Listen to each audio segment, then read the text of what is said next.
Pittsburgh Steelers fans, what is going on? Jeff Hartman, editor of BehindTheSteelCurtain.com, here with you as always. Joined with me, co-host Lance Williams, and we're on a little bit earlier tonight.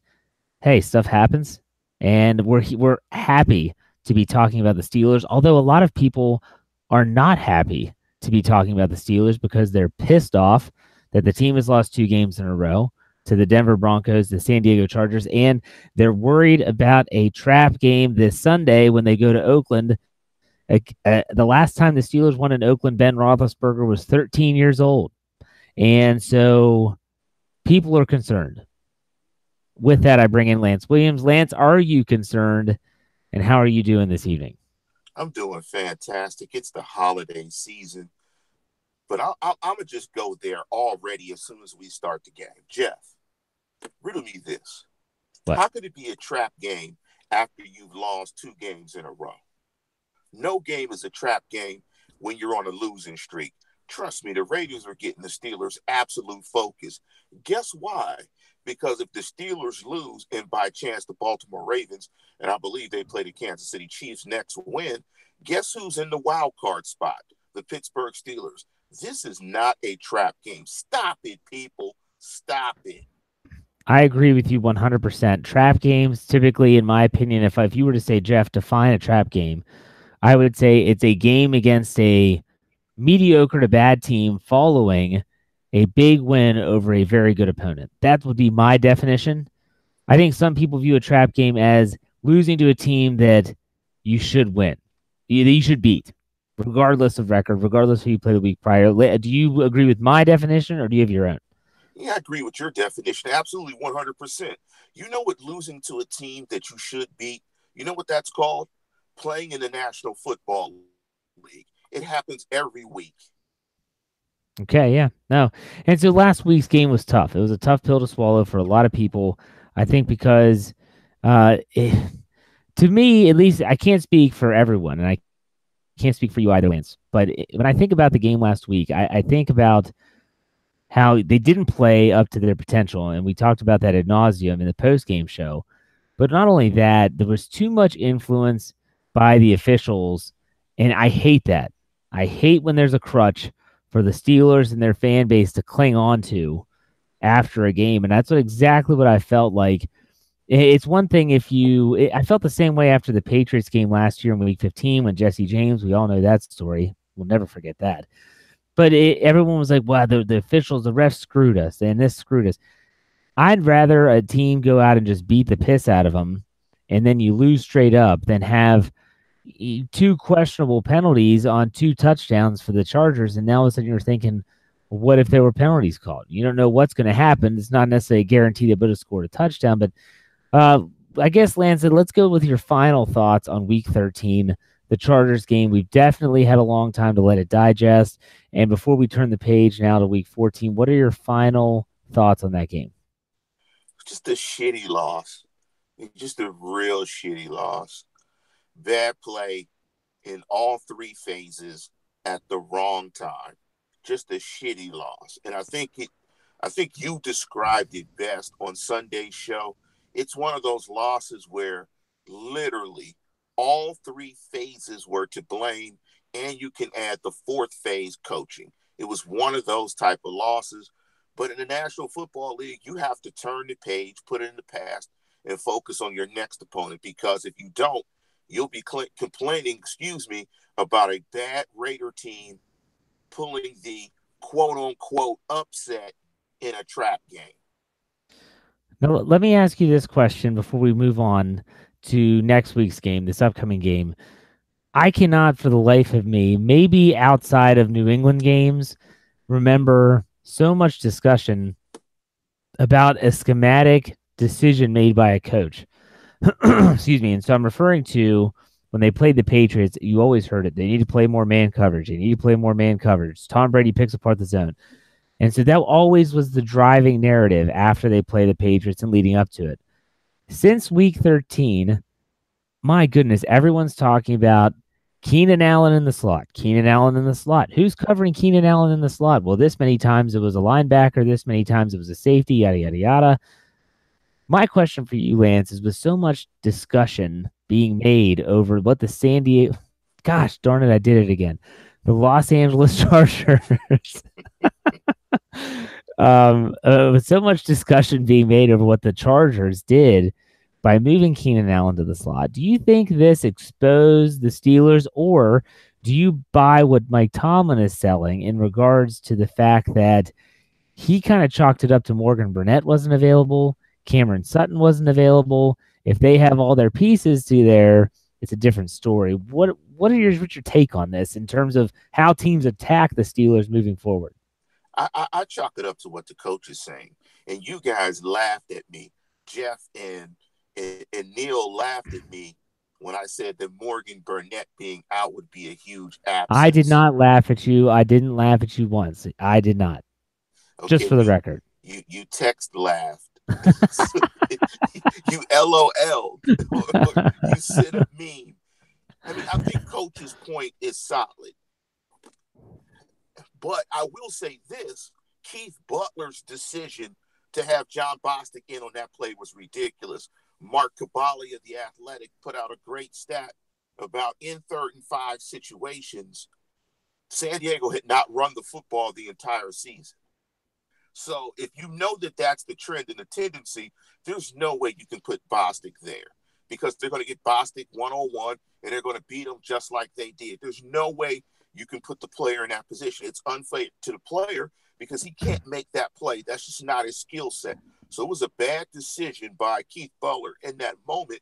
But I agree with Coach Tomlin that if you have Morgan Burnett and you have Cam Sutton, you can match it up differently.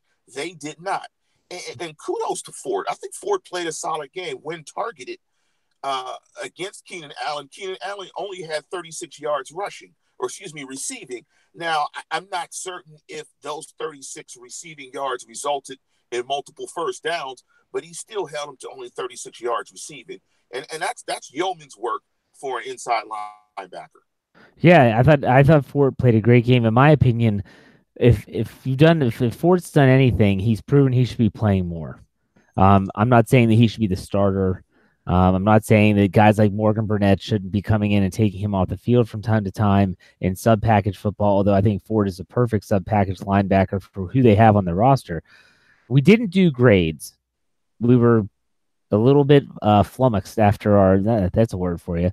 We were a little flabbergasted after the loss, and so we didn't do our typical grading in our post-game show, but there were a couple players I wanted to ask you about. Fort was one of them. You don't have to give a solid grade, but just your opinion. You already answered the Fort question. My other question was Terrell Edmunds. Now, in my opinion, this is the first time we've seen the rookie flash.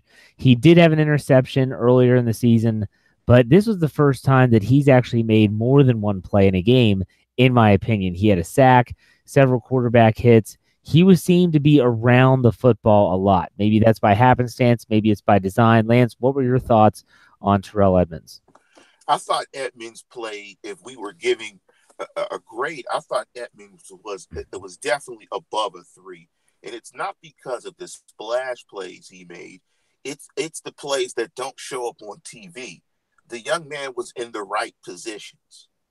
He was in the right positions consistently, and he was playing his responsibilities. And he looked like he was on page with what he was being asked to do. And in turn, that manifested itself in big plays because he was able to play with confidence and play fast. The kid is a hitter. He has the athletic ability to play the position. He's just not Derwin James. And most people will never be Derwin James. But I think Terrell Edmunds can be a solid player if he knows what to do because he has the athletic ability to make plays that we saw against San Diego. Yeah, and that's kind of where I get stuck is trying to, and this is a damn near impossibility because if you would have asked me last year to project Artie Burns' career path, I would have said it was looking up because he had been progressing year after year, and now, heck, he might not even be on the roster, any roster next year. But it's tough for me to try to kind of project Terrell Edmunds where he might be because he is such a unique talent and has such a unique skill set. But I agree with you. I thought he had a good game. I thought it was his best game as a professional so far to date. All right, so there's one other person, and I know that you watched some film. There's one other person that I want you to give us your opinion and or grade on, and that's the Randy Fichtner / Ben Roethlisberger offensive coordinator. And I put them together because I feel like they're one and the same, and we talked about that before. What were your thoughts on the play calling on Sunday? I just don't like when Ben throws the ball that much. I just don't like it. It doesn't feel balanced enough to me. Just ask yourself this, Jeff. What's the foundation of the Steeler offense? What can the Steelers do? I mean, what can they lean on when nothing else isn't working and you need to move the football? I mean, what is it? What's the foundation piece of their offense? What's the sustaining element of their offense? If it's passing the football, then they're in trouble. I mean, the sustaining element in the past was the guy we're not going to mention getting touches via the running game or the passing game, more predominantly in the running game. But what did that do? Because he was so good, it compelled the superstar quarterback number 7 to take his hands off the football, put the game into somebody else's hands who can sustain it and keep that offense moving. Right now, although the offense is explosive and it's much better in the red zone, I'm not saying it's a terrible offense by any means because they're scoring more points. There's a lot of empty calories in terms of passing yards, but just what's the sustaining element of this offense? What can it hang its hat on? If it's passing the football, they're in trouble because they don't have a third wide receiver. And although the tight ends are solid, I don't think they scare anyone. No, yeah, you're right. If I were to give you a position, like you said, what's the sustaining element? And I agree with you that it should be a more balanced attack and maybe even a more run heavy attack. We're going to talk about the running back position here in a second. If I were to pick a position, it would be the offensive line. That is to Yes. me the sustaining element if we're talking positionally for this offense. I mean, they are that good. And I feel like they can run the ball on anyone because if you can do it against like the Baltimore Ravens, some of the best run defenses in the NFL, you can do it on anyone. You just have to commit to it. And I was very, very disappointed, I guess you would say, in the second half. They didn't commit to the run with the lead that they had, the 16-point lead. And look, I get it. You can pinpoint those 2 holding calls, the one on Ramon Foster and the one on Villanueva, but those are just 2 drives. They had more drives than 2 in the second half, folks, and too many of them equated in incompletions, 3 and outs, and just really, in my opinion, really bad decision making in terms of play calling. It wasn't Randy Fichtner's finest moment. I'm not going to say anything about Roethlisberger because anyone that's followed the show and or his career knows that when he gets the option, what is he going to do? He's going to sling the rock. He says it all the time. He always talks about it, refers to himself as a gunslinger and stupid crap like that. Well, that's what he does. So for me, it's the offensive line. They need to trust those guys up front. And even with Marcus Gilbert, who's still out, I think that Filer and or Chuck Okorafor have proven that they can do whatever they want to do with the people they have in place. Because and if there's a position where the standard truly is a standard, it's Mike Munchak's group, and that's the truth because You, he you is. know what you know what they do with the running game. They just placate it. They run it because they can't pass it all the time. I mean, they're really apt to get away from it. You know, their attitude to the running game is sort of like, you know, giving your spouse or your significant other a pat on the ass when they really want a hug. It's like, it's like, yeah, that's okay, but I really wanted a hug and some affection. It's just like a pat on the ass or a pat on the head. They just placate the running game. And as good as Connor has played this year, he's not a top 10 NFL player like the other guy was. Because if the other guy doesn't get it, being a top 10 guy in the NFL in the best of his position, the media is like, well, why aren't you giving that guy the ball? He's the best player at his position in the National Football League. And when you have people ask you that question, you can't logically say he shouldn't get it. But when it's Connor or Samuels or Ridley or any of these other guys, there's a built-in excuse. I'm a better player. It should run through me. And so it's going to be interesting how they balance out Ben's tendency, like you said, to gunsling. Because they're going to have to even this thing up, or not even it up, so 50-50, but just balance it out more. Well, and the other thing is defenses have started to react to the running game for the Steelers differently as well. When the Steelers go three wide, they are keeping players in the box, and almost at times, I was stunned. I mean, the Chargers were basically daring the Steelers to throw the football, and like you said, there's a lot of fluff. There's a lot of fluff passing yards in there that didn't necessarily equate to points.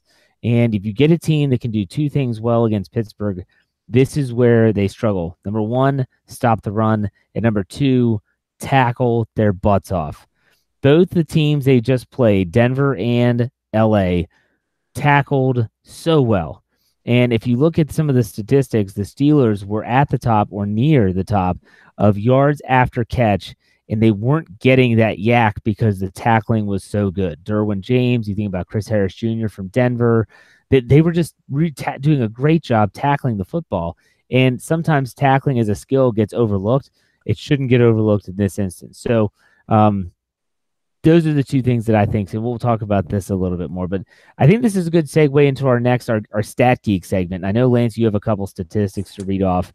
I have a special stat again from Dave Schofield, friend of the show, writer for BehindTheSteelCurtain.com. Listen to this statistic because you talked about the pass and the run. This definitely applies. So listen up. On second downs, okay? On second down, the Steelers have the second fewest number of rushes, okay, in the NFL. The second fewest number of rushes. They're only one behind Cincinnati, who has 76.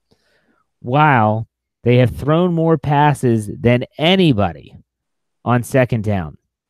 Okay, their breakdown for second down is 71% pass to 28%, 71.8 passing to 28.2 rushing. So again, on second downs, they throw the ball almost 72% of the time. The league average on second down is about 60%, so it's not too far off. He said the thing is, the Steelers' average yards to go on second down is 7.81 yards, which is the 12th lowest in the league. So it's not like they're forced to throw because they're constantly in third and long or second and long situations. So, Lance, what are your thoughts on that stat? The quarterbacks likes to sling it. And if Dave can pick up on those numbers, trust me, every defensive coordinator in the National Football League knows what's up, because you can break those numbers down very easily through a website that we use. So that is an absolute tendency that I'm sure that defensive coordinators are playing to. And to that point, Jeff, I'm going to look and see formationally what the Steelers are doing on those second downs. Are they? Go ahead. You know, are they playing three wides? I mean, what are they doing? Are they staying in run-heavy formation and still actually passing the football? Like, what are they doing to kind of offset that tendency? Well, yeah, and the thing is, too, is that, like you mentioned, all coaches, defensive coaches are going to have access to these simple statistics, except for Keith Butler, who hadn't figured out yet that the freaking Chargers don't run the ball on that down at all throughout the entire season. So, yeah, I guess some coaches might not, they're all privy to the knowledge, but that doesn't mean that they utilize it. So there you have that. Lance, do you have any stats for us tonight? I thought you did. I did. I think I sent them to you, but if you have another stat, jump into that while I take a look and try to find it. All right, sounds good. So Lance did send me a couple. Let me pull them up here. Here are some interesting statistics. This is what he was talking about with Mark Cabali of The Athletic, that the Steelers went with their 3-4 base defense on the final third down against the Chargers that resulted in a John Bostic situation covering Keenan Allen. It was a significant play in the game. They used their run-stopping defense. The only kicker to that is the Chargers had not run once on 3rd and 3 to 5 yards this year out of 32 opportunities. Okay, the next one is, let's see here. Despite what James Conner has done, and he's done a good job, the Steelers rank dead last in the AFC and 29th in the NFL in rushing. Only 7 teams average under 100 yards per game. The Steelers are one of them, averaging 93.1 yards. That's pretty sad. Okay. You okay over there, Lance? Yeah, I'm okay. Sorry about that. Okay. And then the next one with the sack, and this person's talking about Javon Hargrave. He now has 6.5 sacks in 2018. That is the most sacks by a Steelers nose tackle in a single season in franchise history since sacks became an official statistic in 1982. So there you go, Lance. Those were your stats that you sent me. Some pretty telling stuff. Everything from what we talked about with Keith Butler, the running. I mean, I think everyone thinks of James Conner, who has over 1,000 yards scrimmage yards. He's getting close to that 1,000-yard plateau, but in the grand scheme of things, they're not running the ball well at all, and so that shouldn't come as a shock to anyone. And Javon Hargrave, what the hell's gotten into him? Do you think are they doing anything different schematically with Javon Hargrave, or is he just winning his matchups? He's just kicking ass. There's a couple of plays where his swim move that he used against Mike Pouncey, was just awesome. I mean, he's just developed into a well of a ball player. But the running stuff is interesting because when they committed to it, like you said, Jeff, they run it very well. It's just running the football is a rhythm that you have to develop. I think if you look at this offensive line, I think the strength of the unit for sure is pass protection. I mean, they're absolutely the best pass protecting unit in the National Football League, no doubt. But I just think they have to run it a little bit more to round it out because the quarterback is turning the football over, and he's turned it over more than any other starter except for Sam Darnold, who's a rookie who I believe has 14 interceptions, and I think Ben has 13. And that's the most telling number, I think, of any number that's been stated on the program thus far. And I think with their -1 turnover ratio after Sunday, they're now at -8 for the season in total turnover ratio, which is just awful, absolutely awful. But let's go ahead and segue now into our true or false segment. For those that have listened to the show or watched the show before, essentially that what this is we go through several statements, we debate whether it's true or false, and then we move on. Obviously, if you're watching this show live on YouTube, you can always chime in on what you think in the group chat. Or if you're watching this or listening to this on BehindTheSteelCurtain.com, you can feel free to talk about any of these topics in the comment section below this article. So first and foremost, let's talk about turnovers. True or false? Ben Roethlisberger will turn the ball over in Oakland on Sunday. True. He'll throw at least one interception because they're going to throw it 45 plus times. I mean, we know that they are, and we know when he throws it 45 plus times, it's going to be shaky. There are going to be some situations where he's going to force the ball into some situations. I think he throws at least one pick in this game. Okay. I'm going to say false. I think that Ben typically will have a game where he plays a clean brand of football. It's not often, but this Raiders defense is not impressive. We'll put it that way. I think that he plays a clean brand of football. I'm actually thinking that the Steelers are going to run the football a lot in this game. Maybe I don't think Ben will have 45, which is the next one. You already answered it, but let's debate it a little bit. Ben Roethlisberger will throw the ball 45 times or more on Sunday in Week 14. True or false? You think true? Go ahead and explain yourself. I think true. I think they're going. I mean, with the rotation that they're going to have at back with Ridley, Samuels. I mean, I just think it behooves them in that situation to spread Oakland out because Oakland doesn't, they don't rush the passer very well. I think the pass rush will be very minimal.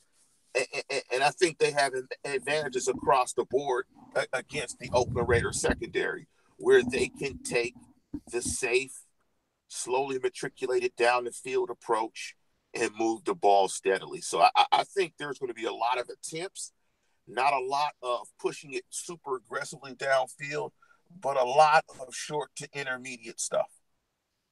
Yeah, I'm going to say false. I don't think that he has to throw it that many times. I think the Steelers get a lead in this game. I think they run the ball. I think Ridley and Samuels both split carries, and I think that they do a good enough job to move the chains. And those two guys, and we're going to talk about them here in a second. I don't think there's going to be a gigantic drop off for a lot of reasons. But let's get into Stephen Ridley, the next true or false statement. Stephen Ridley will get at least 15 carries. True or false? True. I think he'll carry the ball 15 times. I think true.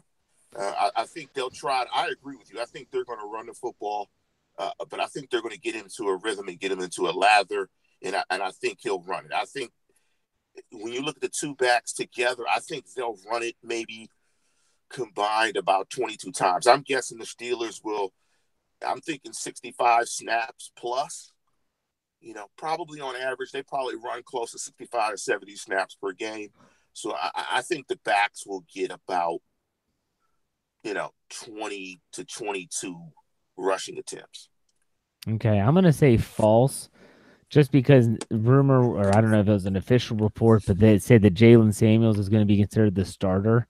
So I think he might see more early game snaps, and they'll I think the way that they're going to handle this, although they say it's running back by committee, is how Samuel's running. Is he getting yardage? If he is, they're not going to take him out. That's just not how Tomlin rolls. He stays with the hot hand. Now, if Samuels comes out and he doesn't look good, he's not hitting the hole aggressively, he's not moving north and south, then I can see them going to Ridley. But I'm going to hope that Samuels plays well, and if so, I don't think Bostic gets 15 carries on the day. Here's one that's kind of general, but I think it's a really good question. The Steelers fan base is not, I'm sorry, let me rephrase this. The Steelers fan base is still enthusiastic about the team moving forward. True or false? I know I created this question, and as I hear it, I'm like, I got to commit to true or false. I'm going to say true. I'm going to say true because it's the holiday season. It's the most wonderful time of the year. Kwanzaa, Hanukkah, Christmas. I would just stay positive and say yes. I don't know if I have a reason. That is the most that is not that's the least convincing true I've ever heard in my entire life. You're basically saying false by the way you're saying true, just so you know. I'm saying true. I'm saying true because the Steelers still have an opportunity to win a division and get in a dance. And once you get a dance, you got a chance. Ask everybody that's listening to the show that got their girlfriend, the girl that they danced with at the dance became their girlfriend, and then the girlfriend became the wife. Sometimes when you get a dance, you got a chance. And so the Steelers just need to get a dance and get into the dance, and they'll have a chance. So I'm positive about this team. I just think they got to play a certain way, and I think we're going to see a positive result, possibly, against Oakland on Sunday. So, yes, that's the most unconvincing true I've come up with on this show. I am going to say true because I think that for all the trolls that are on the comments of our YouTube page at times, that are on comments of the articles on BehindTheSteelCurtain.com, for everyone that's saying fire the entire organization, players included, the vast majority still realize this is a 7-4-1 team, and that let's say even they do slip up down the stretch, they don't win the division, there is still a strong likelihood they will get in as a wild card. And like you said, you just have to get in. Do you want the home game? Absolutely you do.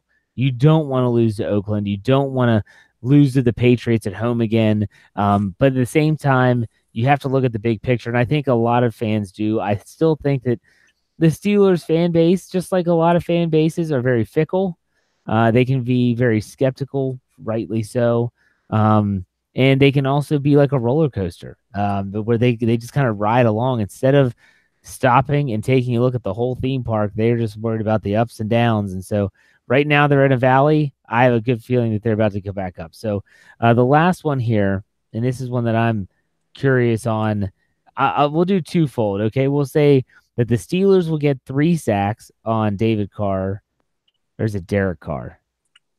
Derek Whatever. Carr.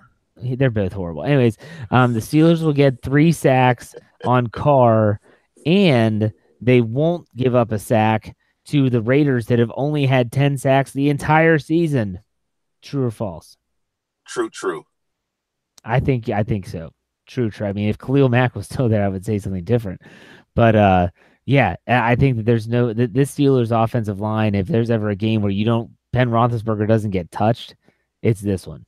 Shouldn't happen. The pass rush doesn't get home. They get close. They just don't finish. He may get flushed a couple of times. He may get some pressures. Well, flushed and sacked are 2 different things. Yeah, exactly. I don't think they get home. I don't think they can't complete the play. They're struggling to complete the play, but of course, they play on an infield, or it might not be an infield. No, they have it covered up now. They have it covered up. Yeah, that's right. It's grass now. Once baseball season ends, they cover that up. So, okay, let's go over the injury report because it's significant, and I want to sound off on one of these idiots that, anyways. Here we go. The injury report after Wednesday. Ryan Switzer, who is in the concussion protocol, was a full participant. It's a good sign moving forward, but as I've said a million times on this show and in the written word on the website, anyone that knows anything about concussion protocol knows that him practicing today means nothing. Him practicing tomorrow means something. That means that he did not have any symptoms and he's able to progress through the protocol. So he has to get through the whole week of practice without any taking a step backwards, but good step in the right direction. Joe Hayden didn't practice, the coach's decision. James Conner has already been ruled out with his ankle. Rumor has it he'll be out for 2 weeks, which really, really stinks considering the Patriots come to town next week. Here's good news. Morgan Burnett, his back injury, he was a full participant. Roosevelt Nick suffered a shoulder injury. He was a full participant. Pouncey had the day off. Anthony Chiquillo did not practice with an ankle. Cameron Canaday, that's a long snapper. Never had to say his name on the show before. But he has a knee, but he was still a full participant, good to go. Antonio Brown was given the day off. I guess Ben Roethlisberger practiced, which is rare. He normally doesn't practice on Wednesday. He was not listed. And Marcus Gilbert, who's the a-hole that I want to talk about, with his knee injury, did not practice. Now, let me give you a little early WTF here, Lance. So Marcus Gilbert, I actually like Marcus Gilbert a lot as a player. I think that he's a great player. I think he's a really good right tackle.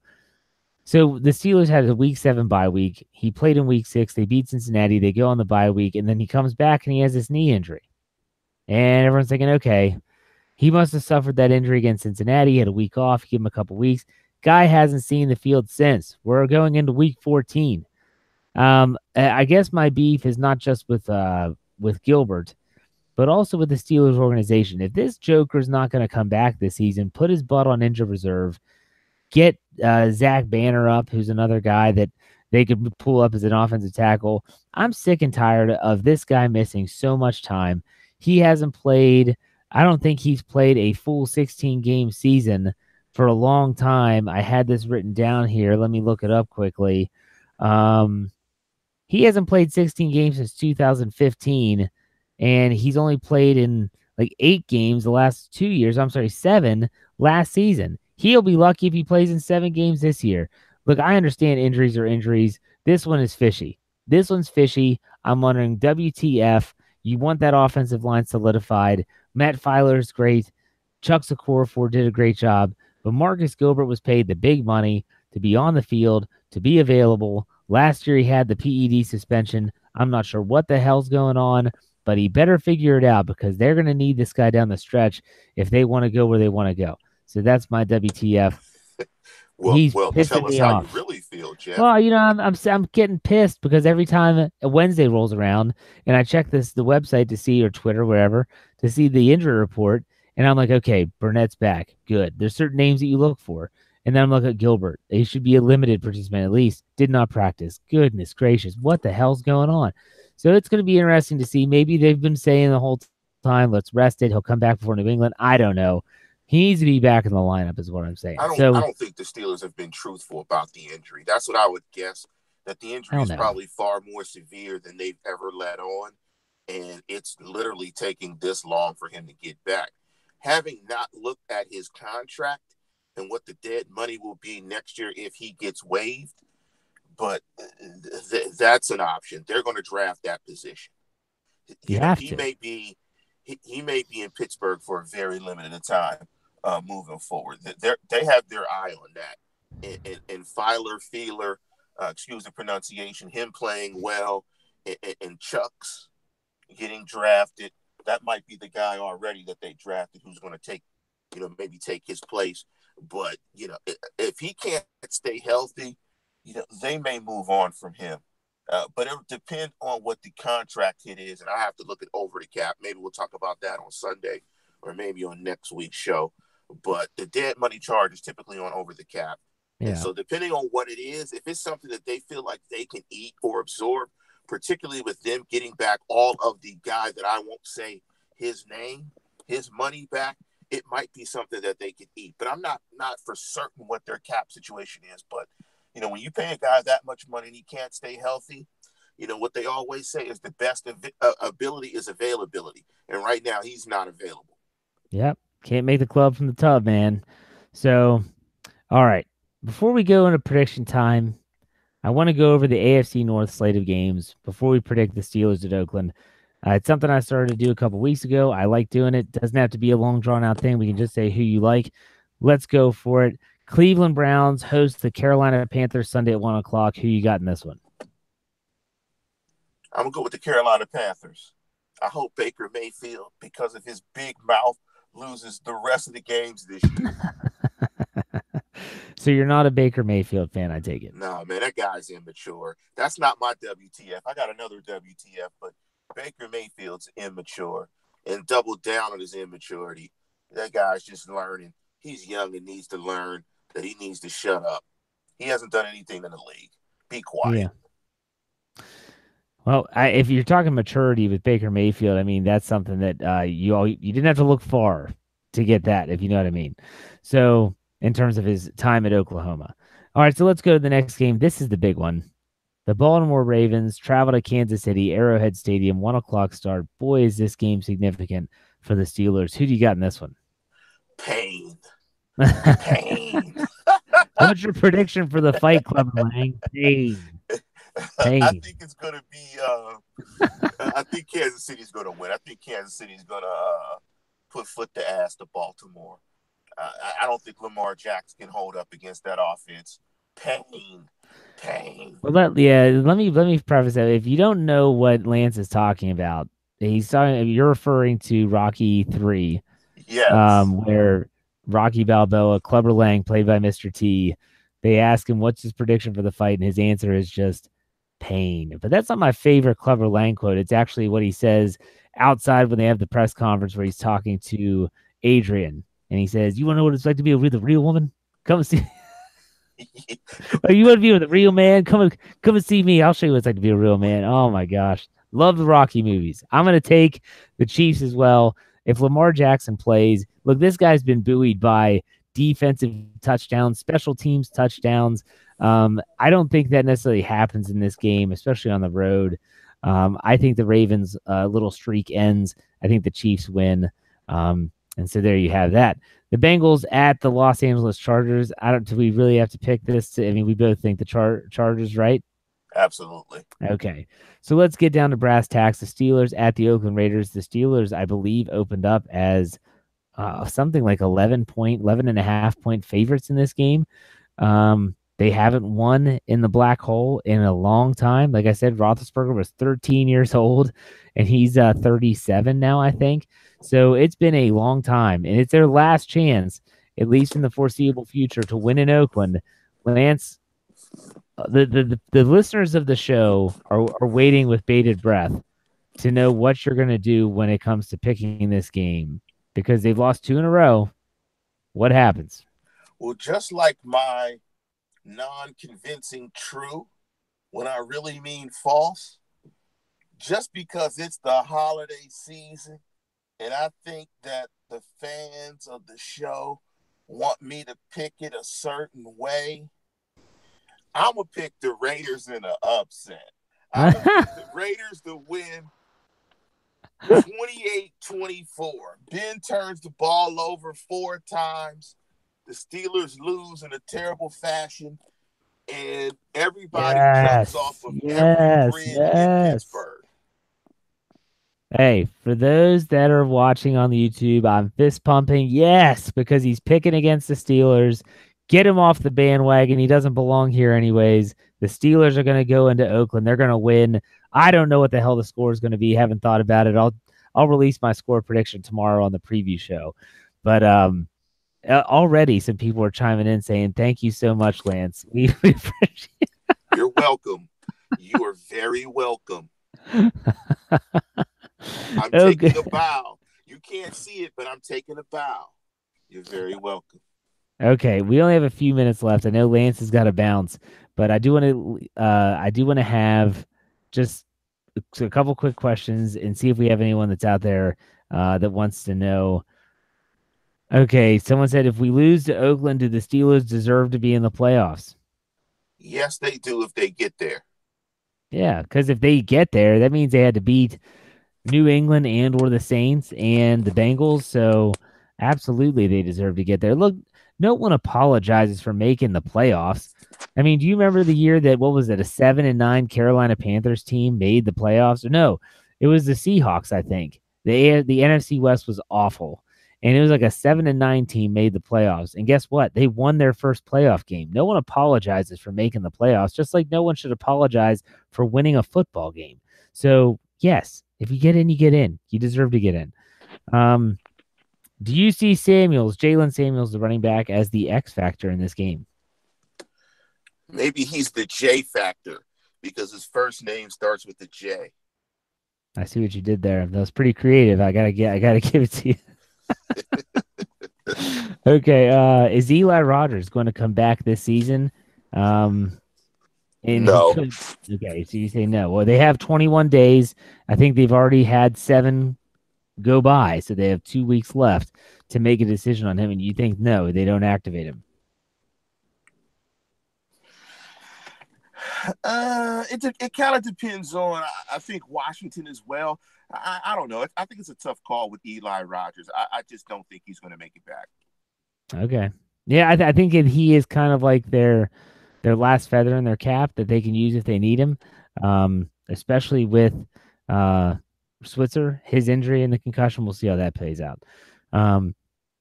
Let's hear Jimmy asks a question of with Burnett and Sutton out last week. With them back, will this make a splash in the defense this week? Well, I'll go ahead and go first. There is no splash in this defense. This defense does one thing and one thing well, and that's sack the quarterback as they lead the NFL in that sack. They don't splash crap. I mean, my kids splash more in the bathtub than these guys splash on the football field. So, Lance, there ain't no splash. Do you have anything to add to that? There ain't no splash.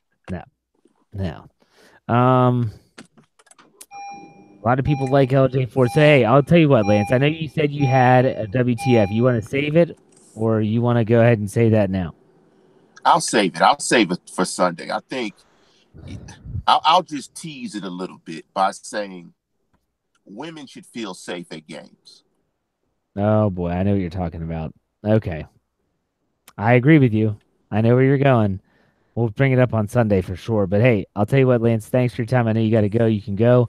For those that are listening, that are watching, I should say, make sure you follow us on all of our podcast platforms. That's Art19, that's Stitch, that is you name it. It's all over the place. We're iTunes, Spotify.